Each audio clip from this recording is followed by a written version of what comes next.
This story kind of reminded me of an old 10th Doctor quote.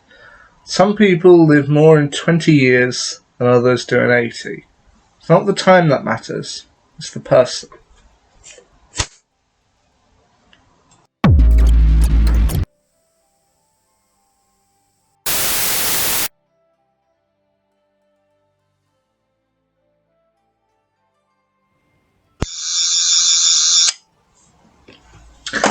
Immortal Beloved, the third story of the first series of the 8th Doctor Adventures, released on Big Finish, and the 4th episode of the 8th Doctor Adventures overall, first broadcast on the 21st of January 2007, and then released on Cross-CD and Download in April of that year, and written by Jonathan Clements. The 8th Doctor, voiced by Paul McGann, once again tries to get his companion Lucy Miller, voiced by Sheridan Smith, to Blackpool for her to resume her life.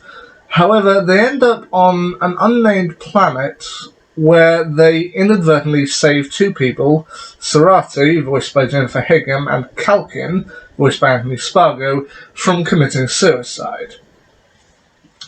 However, after that, helicopters arrive to take them back to civilization. And the Doctor and Lucy soon discover that things aren't exactly normal here. I mean, everyone on Earth on this planet are humanoid, but they seem to have adopted a policy of, well, some of them are named after the famous Greek gods. For example, you got Zeus, voiced by Ian McNiece, Zeus's partner, Hera, voiced by Elspeth Gray, and they even have a member of their group known as Ares, voiced by David Dobson, as well as one of Zeus's sons, Ganymede, voiced by Jake McGann. Now, first thing I want to talk about is Jake McGann is actually Paul McGann's son, which I do like it when Doctor Who manages to incorporate some of the actors' kind of offspring or their children or their families into Doctor Who itself. I mean, Patrick Troughton did that twice. I mean, you've got David Troughton, who appeared in The Curse of Peladon and in Midnight. You got Michael Troughton, who appeared in Last Christmas. You've also got Georgia Moffat. She's appeared in The Doctor's Daughter. So it's nice that they got in Paul McGann's son to voice one of the characters.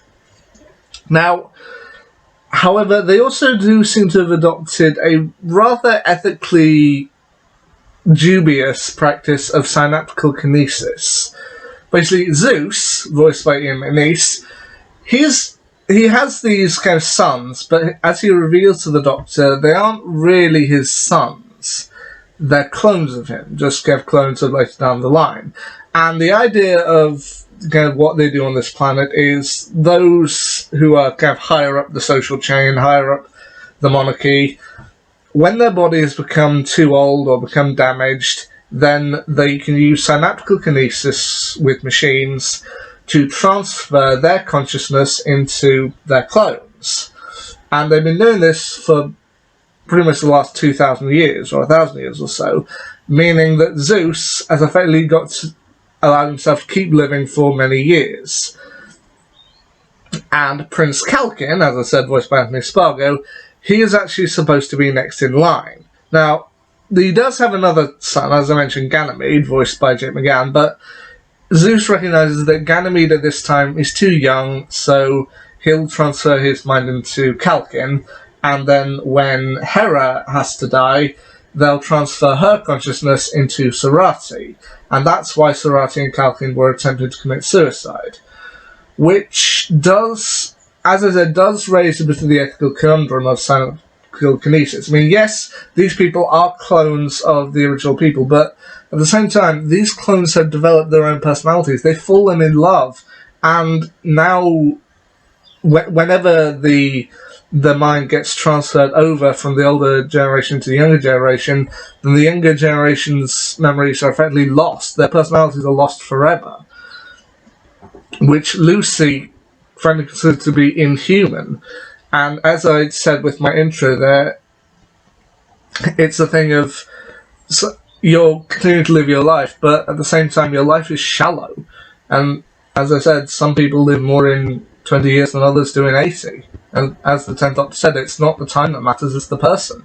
And Zeus, I'll admit, Ian McNiece does a really good job of Zeus, showing the kind of pompous backstabber. I mean, Ian McNiece, he's also had experience with Doctor Who. I mean, this was his first appearance, granted, but then he would later return in 2010 to play on screen the British Prime Minister Winston Churchill in the 2010 Series 5 story, Victory of the Daleks. So once again, it's nice to know he had a previous role in Doctor Who, but at the same time, while Winston Churchill is very much kind of misinformed, but generally a good man, and you understand where he's coming from, and you want to see him do well, and you get happy when things go right, with Zeus is just an arsehole, and frankly, Ian McNiece does a really good job of showing that, the kind of pompous side who believes that immortality is the greatest thing.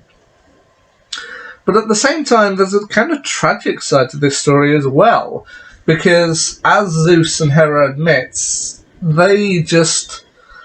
this whole thing pretty much sprang out of their love. I mean, they just wanted a love that would last forever, and they're willing to go to any events to see it happen. And I will admit, well, towards the end of the story, when Sarati and Kalkin finally get together and are free, it's like, I want to be together forever. No, not forever. No. Because that's how all of this got started, isn't it, Doctor? Two people wanting to live forever and have their love forever, but no, not forever. Till death do us part. How about that? Till death do us part, my love.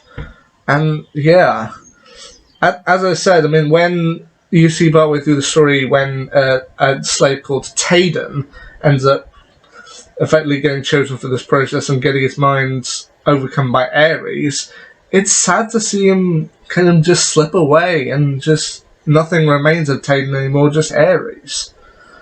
Overall, this is a story that I don't know if it's the greatest, but at the same time, it does raise a lot of ethical questions and does actually get you to think about things. Think about the ethical conundrums and the kind of ramifications of what happens. And any good story, that's good. It makes you think. It legitimately makes you think, is this ethical? Is there another way? I mean, should there have been another way?